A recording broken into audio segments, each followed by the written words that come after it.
Hi guys, welcome to my channel Lush Gardener. I hope you guys are fine and are safe. So today we are going to be talking about a very unique looking succulent from the genus of Xgraptoveria.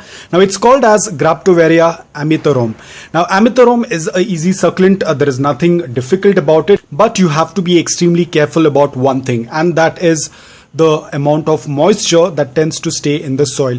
You need to have a soil mix that tends to dry out fast. Probably 3 days, 4 days is good enough, because Ametherums do not like a lot of moisture in the soil, just like any other succulent. But this succulent is a little bit more delicate when it comes to, or I would say a little bit more fragile when it comes to excess moisture in the soil. So you have to ensure that whenever you are planning to water, ensure that the soil is completely bone dry. From the upper level to the bottom level of the pot, the soil has to be completely bone dry, and only then go ahead and do a complete watering, because Amethorum is one of the succulent from the genus Xgraptoveria that does not like a lot of moisture in the soil. So you have to be extremely careful. Again, the soil mix remains the same. It has to be loose, porous, well draining and lean in nutrients. Do not keep a rich organic soil. It doesn't go very well with this succulent. If you tend to look at the leaves of this succulent, they are very plump, not like our Xgraptoveria titubans or Xgraptoveria marpin. They have a relatively more I would say flat or thin leaves, whereas Amethorum have very chubby leaves, so they do not like to be sitting in moist soil for a very long time. At the same time, do not keep them underwatered for a very long time, or I would say excessively. They are drought tolerant, but that doesn't mean that you're going to keep them underwatered excessively. You will start noticing wrinkles on the bottom of the leaves. That indicates that the plant is thirsty. Now mealybugs are not much of an issue, but it's always better to do a routine check once in 2 weeks or once in 3 weeks. As a precaution, what I always advise is always sprinkle some dry cinnamon powder on the upper level of soil.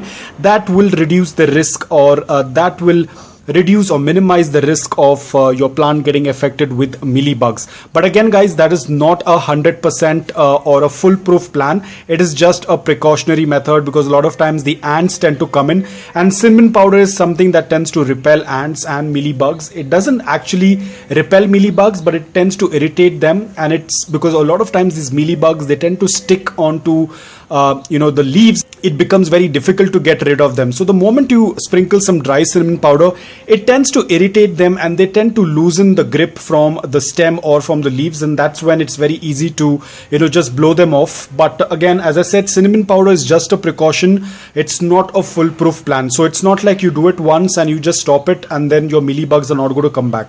Overall, you have to do it on a regular intervals. That's what you can do. And the best thing is always do a check, inspection every 2 or 3 weeks, because that's something it's very important, especially as when the seasons tend to change. The activity of fungus, mold, mealybugs tend to increase and decrease, so you have to keep a watch on that.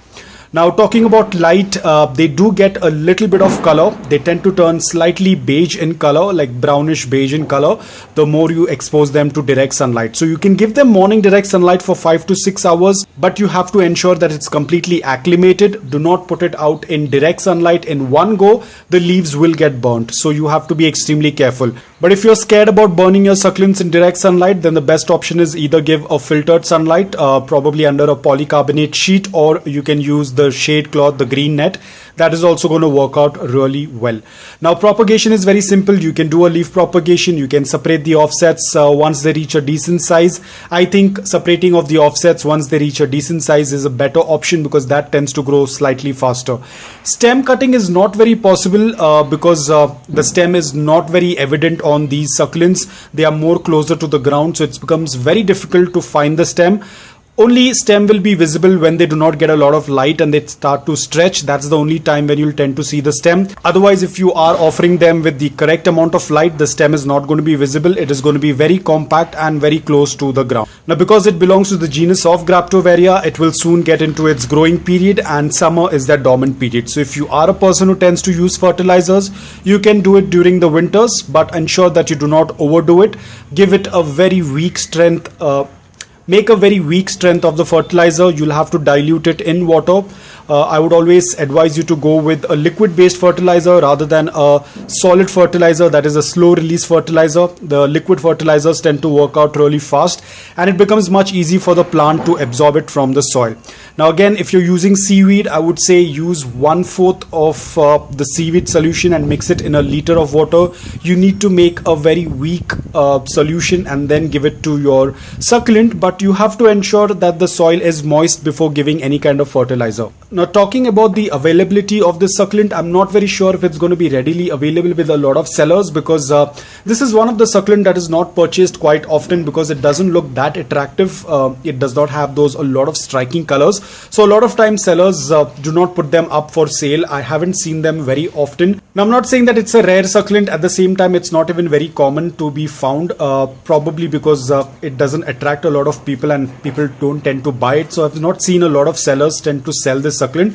But any which ways, if you want a very unique looking succulent, I think this tends to look very unique. The only disadvantage is that it doesn't get those bright red or blue or purple color, which usually a lot of us tend to love in succulents. This is a slightly dull succulent, but it tends to look very beautiful. It tends to grow into a very compact clump.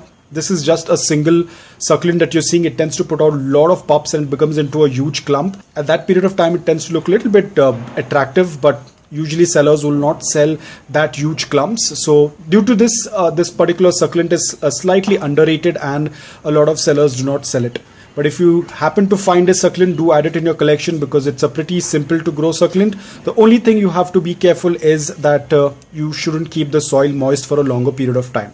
So that's all about it, guys. I hope that this video was helpful to you. If it was, please hit the like button. If you're new to my channel, please consider subscribing to it. Until then, take care, stay safe and keep propagating.